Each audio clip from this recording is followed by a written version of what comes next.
The Shek Report with Dave Dameshek reporting. Dameshek here, and so is the 2016 season. I got a swanky new office. One rule still remains, though, players and coaches. Don't get angry at me if I call your name. Ultimately, I didn't put you on this list. You put you on this list. Let it begin!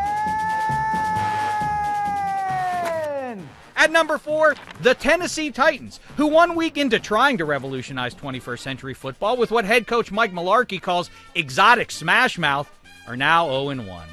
You know, not for nothing, but exotic smash mouth makes me think of my favorite turn of the millennium fun rockers, gigging at a luau. And if you swallow, there may be a tomorrow, but if the offer should, you might as well be walking on the sun.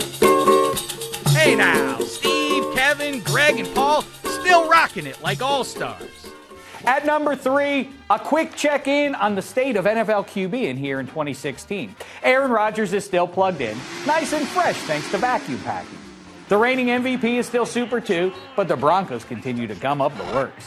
And then there's this, Cleveland's self-imposed, never-ending QB issues. Reminder, they took this guy when they could have drafted this guy. Could have drafted this guy. Decided to go with this guy. You know, sometimes people just don't want to pay attention to the signs that are right in front of them. Right, Terrence Williams?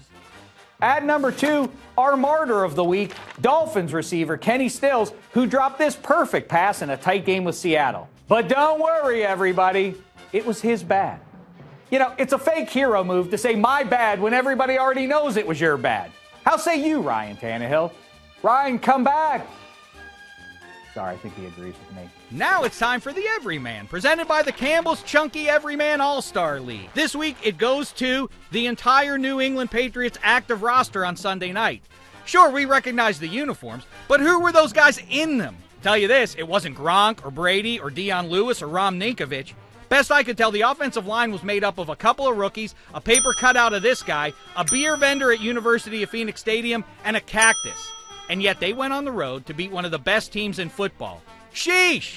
And congratulations. And that brings me to number 1 in this week's brown paper bag of shame, which goes to anyone and everyone who called out Jack Del Rio for going 2 at the end of the Raiders win in NOLA. Of course it was the right idea, and not just because it worked. So long as you like your QB, this is the right move. Of course, your stud gunslinger is more likely to make those 2 yards in one play than it is for your team to make the extra point, then hope you get to overtime, then hope you win the toss. But if you don't, hope the other team doesn't score a touchdown before you score a touchdown or make a field goal, and they don't make a field goal, so you win. You know, it reminds me of making popcorn in 2016. These days, you can just throw it in the microwave, and a minute later, you have a delicious, big, beautiful bowl of popcorn. But old school people still insist on shaking it over the stove with oil, and it takes a half an hour or an hour, and you still might end up burning it.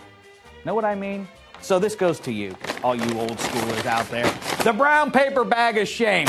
Wear it well. Put your popcorn in it, too. Till next time, try not to embarrass yourselves. Shame.